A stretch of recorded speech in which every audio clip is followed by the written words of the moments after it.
परमात्मा श्री राधा कृष्ण के चरणार बिंदों में शतकोटि नमन बंदन करते हुए मित्रों को, जिज्ञासुओं को, धर्म प्रेमियों को, ज्योतिष विज्ञान प्रेमियों को हर हर महादेव, बम बम भोले, नमः शिवाय।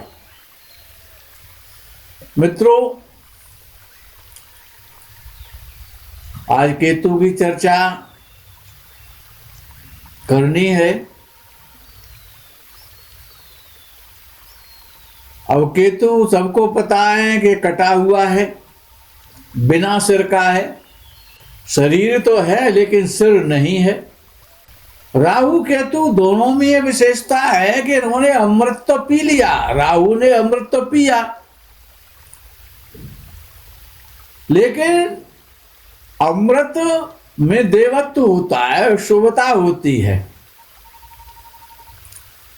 अमृत जो है अनुपलब्ध है, और उसमें शुभता होती है, अमरत्व होता है और देवत्व होता है। तो राहु ने अमृत पान तो कर लिया, लेकिन राहु और केतु का जो नेचर है, जो स्वभाव है, वो नहीं बदला। जैसे कि हींग कपूर के साथ रख दो तो कपूर में हींग की सुगंध आ जाएगी, लेकिन कपूर की सुगंध हींग में नहीं आ सकती है। हींग एक ऐसा पदार्थ है, ऐसे केतु को समझा जाए, केतु पे चर्चा है कि हींग जो है उसमें किसी की सुगंध नहीं आ सकती है। हींग लाभ तो करती है, लेकिन हींग में किसी का रंग नहीं चढ़ता है, उसका रंग सब पर चढ़ जाता है। केतु यद्यपि विद्वानों ने मोक्ष का कारक कहा है, शुभ कहा है, लेकिन शुभ है नहीं, निष्ठुर भी है और क्रूर भी है। हालांकि विद्वान तो कहते हैं कि आध्यात्मवाद, आध्यात्मिकता, रिद्धि सिद्धियों को प्राप्त कराने वाला, सिद्धियां कराने वाला, लेकिन वो भगवान की सिद्धि नहीं कराता है, भगवान की शरणागति नहीं कराता है। केतु रिद्धि सिद्धियां तो कराता है, लेकिन शमशान में कराता है जाकर के। शमशान में जो अघोरी, तांत्रिक, टोना जादू करने वाले, टोटका करने वाले जो लोग होते हैं, उनका सम्राट है केतु। केतु संतों का, अच्छे संतों का, तपस्वियों का स्वामी नहीं हो सकता, न है। तो केतु सिद्धि तो देता है, लेकिन तंत्र के माध्यम से देता है। आध्यात्मिकता और आध्यात्मवाद 12वें भाव में देता है, लेकिन हर राशि में नहीं दे सकता। केतु 12वें भाव में धनु राशि में हो, या मीन राशि में हो, या सिंह राशि में हो। क्यों? सिंह राशि केतु की मूल त्रिकोण राशि है, याद रख कर लेना आगे के लिए। केतु सिंह राशि में मूल त्रिकोण राशि का होता है। तो सिंह राशि का हो, धनु राशि का हो, मीन राशि का हो, या बृहस्पति के साथ बैठा हो, तभी मोक्ष दे सकता है। अर्थात तो सदगति की जगह पर दुर्गति दे देगा। केतु को मोक्ष का कारक माना गया है, स्वर्ग का कारक नहीं है। याद रखें, मोक्ष का मतलब स्वर्ग नहीं है। तो केतु सुख नहीं दे सकता है, कि स्वर्ग में ही तो सुख मिलता है। सुख और दुख, नरक और स्वर्ग, और नरक भोगने के लिए तो ये भूमंडल भी है। तत्त प्रकाश या नरकों की यात्रा दी जाती है, जीवित भी ये दी जाती है और मरने के बाद दी जाती है।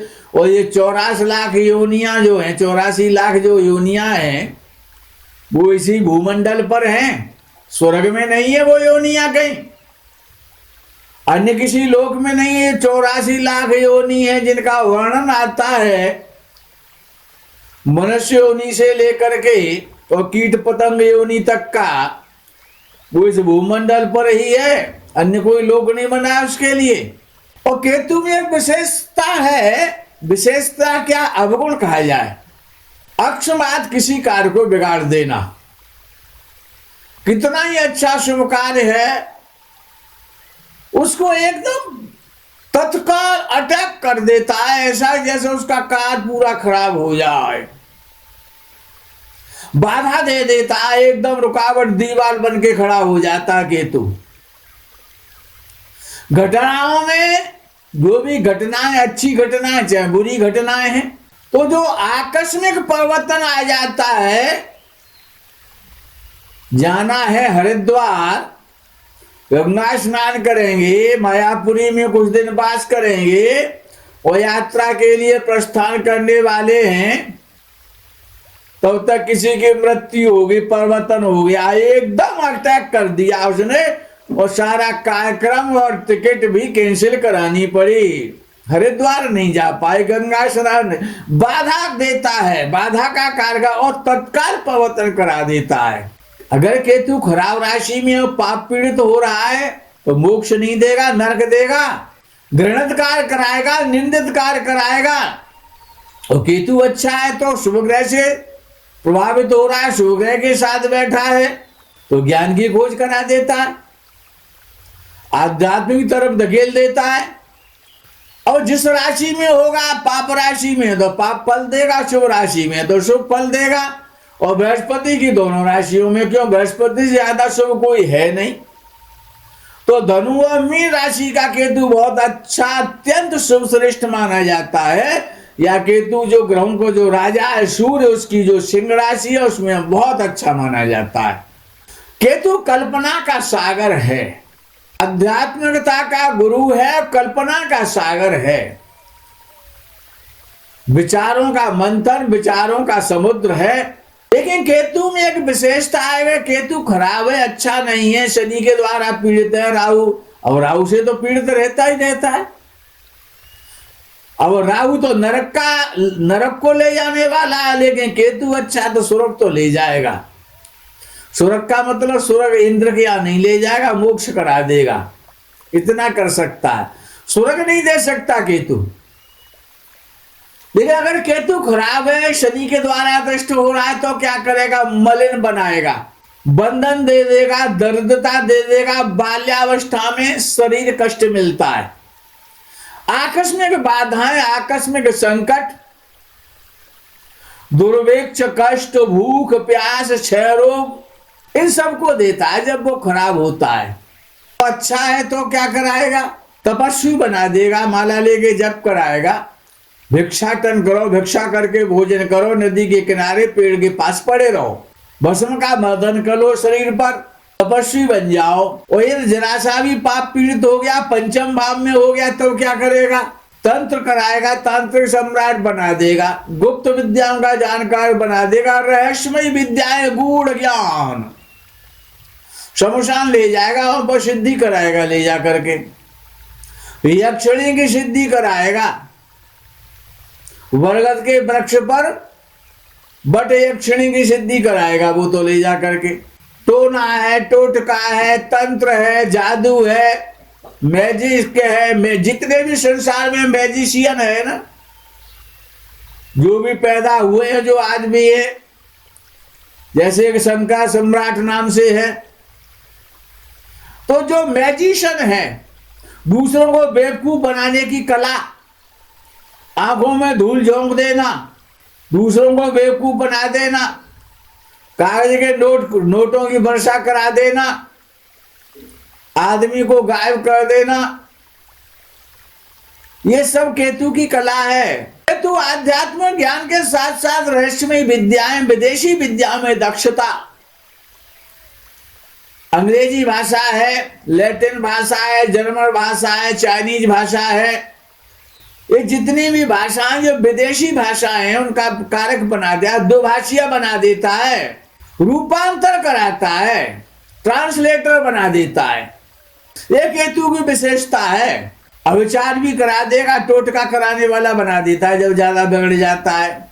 और अकाल मृत्यु जिनकी भी होती है कपट के द्वारा, छल के द्वारा, शस्त्र के द्वारा, अस्त्र के द्वारा, तो उसमें केतु की भूमिका है।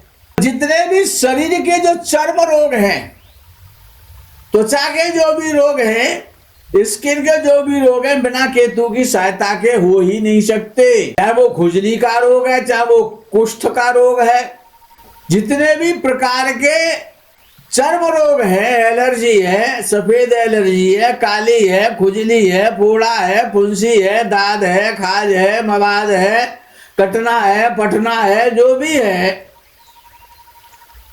वो सब बिना केतु की कृपा के नहीं होगा। जितने भी प्रकार के एलर्जी के और चर्म रोग हैं वो केतु के माध्यम से ही होते हैं, केतु के द्वारा होते हैं। पेट में भयंकर दर्द पैदा हो जाना, आधा शीशी का रोग पैदा हो जाना, सिर में दर्द रहना, आधे सिर में दर्द रहना, नेत्रों में कष्ट होना, चेचक होना, बवासीर होना, साइटिका का होना, खुजली का होना, फोड़े फुंसी का होना, सड़ना, गलना, ये जितने भी अर्श है, खूनी बवासीर है, ये सब केतु देता है। कब देता है?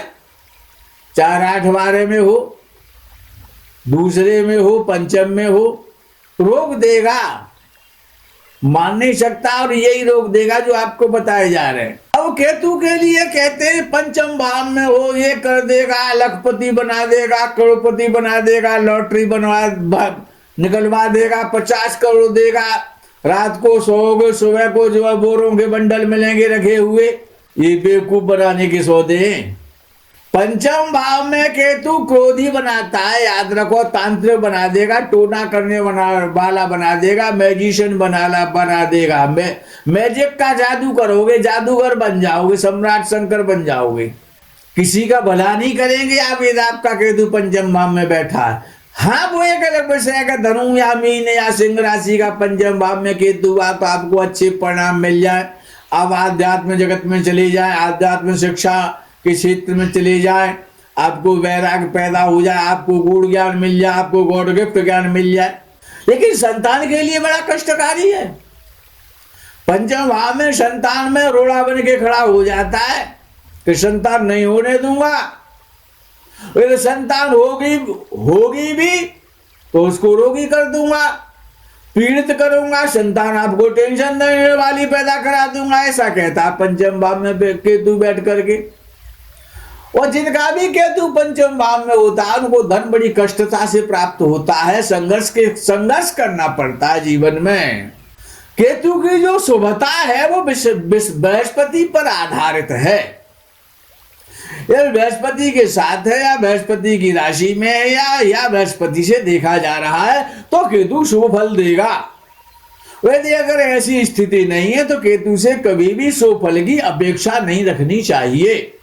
केतु जब अब संतान में बाधक तो है ही और दाम्पत्य सुख में भी अच्छा नहीं उसको माना जाता है, दाम्पत्य सुख को भी बिगाड़ता है। अब पता नहीं किस विद्वान ने कहा होगा, हम भी उसका समर्थन कर देते हैं कि केतु मंगल के समान फल देता है। कुजवत केतु कहा गया जैसे शनिवत राहु को बोला गया।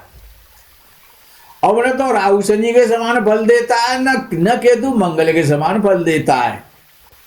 कुछ गुण मिलते हैं, इसका मतलब ये नहीं है कि केतु मंगल हो जाएगा। मंगल तो मंगल है, मंगल को जितना गलत समझा गया है आज तक उससे कहीं ज्यादा अच्छा है वो।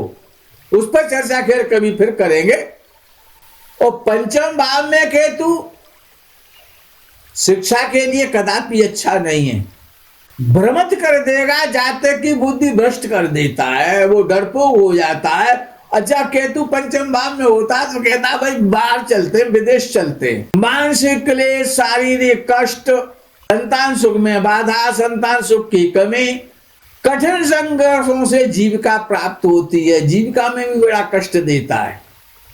शिक्षा अपूर्ण, परिवार से संबंध अच्छे नहीं रहने देगा, कपटी लोगों से कपट कराएगा, कपटी लोगों के साथ दोस्ती कराएगा, जादू टोने करने वालों के साथ। सहोदर पर घात चलाने वाला, अपने भाई बंधुओं के लिए पंचम भाव में केतु कदापि अच्छा नहीं है। रेस है, सट्टा है, लॉटरी है, मुकदमा है, मटका है, इन सब में पंचम भाव का केतु खराब है तो बर्बाद करा देगा। इसीलिए सट्टे, लॉटरी, जुआ से पंचम भाव में यदि केतु है तो हमेशा दूर रहना चाहिए, नहीं संपत्ति को बिकवा देगा, उधर रोग दे देता है, उधर रोगी बना देता है। हाँ, यदि पंचमे से अच्छा हुआ और सूर्य अच्छा हुआ तो उधर रोगी आप नहीं होंगे। लेकिन जिस दिन केतु की दशा आ जाएगी उस दिन पेट में भयंकर कष्ट तो देगा। केतु ऑपरेशन का कारक है। जो भी ऑपरेट किए जाते हैं लोग, जिनका ऑपरेशन होता है, जो कटे फटे होते हैं, जिनका लोग इलाज करते हैं, उन सबका केतु अच्छा होना चाहिए। और केतु धनु, मीन, वृश्चिक और सिंह राशि अगर इनमें है तो अच्छी शिक्षा भी दिला देगा, राज्याधिकार भी दिला देगा पंचम भाव में, धार्मिक प्रवृत्ति बना देगा। शर्त नहीं राशियों के केतु सिंह राशि में हो, तो केतु धनु राशि में हो, मीन राशि में हो, या फिर अपनी उच्च राशि वृश्चिक में हो, तभी उसको अच्छा कहा जा सकता है। साथ ही साथ शर्त ये भी है कि केतु पर बृहस्पति की दृष्टि होनी चाहिए, तभी वो धनी बनाएगा। तीर्थ यात्रा से प्रेम करने वाला बना देगा, किसी संस्था का संस्थापक बना देगा। केतु बड़ा रहस्यात्मक ग्रह है। केतु में दोनों ही गुण भी हैं और अवगुण भी है। अगर केतु मंगल के साथ बैठ गया तो पापी हो जाएगा। मंगल की तरह फल नहीं देता केतु, ये दिमाग से निकालो। हाँ, क्रूरता तो मंगल से भी भयंकर।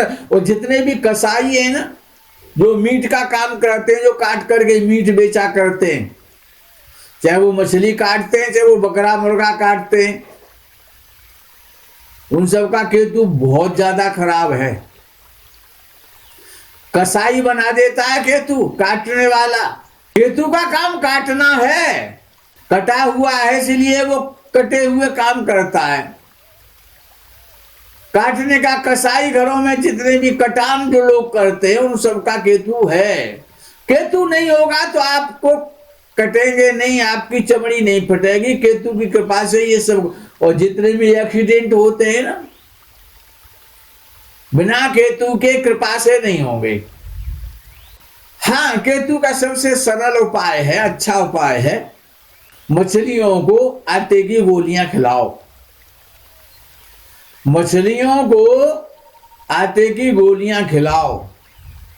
और ये स्वर्ग जाना है, मोक्ष प्राप्त करना है और केतु को प्रसन्न करना है। केतु कितना ही खराब है। इस मोक्ष की प्राप्ति आप करना चाहते हैं, मोक्ष जाना चाहते हैं, स्वर्ग की प्राप्ति नहीं कराएगा। अगर मोक्ष की कामना है तो गौ सेवा करने लग जाओ तो केतु मोक्ष दे देगा, कितना ही खराब क्यों ना हो केतु। तो गौ सेवा और मछली सेवा, मोक्ष की कामना, आध्यात्म की कामना है, धार्मिक बनना चाहते हो, मोक्ष प्राप्त करना चाहते हो, ईश्वर की शरणागति चाहते हो, भगवत प्राप्ति चाहते हो, तो गौओं की सेवा करो तो केतु प्रसन्न हो जाएगा। केतु की प्रसन्नता का सबसे सरल तरीका है गाय की सेवा, मोक्ष प्राप्ति की सेवा। संसार से तार देगा, भवबंधन से मुक्त कर देगा। आज के प्रकरण में यह अवश्य यही विराम करते, आगे के प्रकरण का आप इंतजार करें। तब तक के लिए हर हर महादेव, बम बम बोले नमः शिवाय, जय गौ माता की।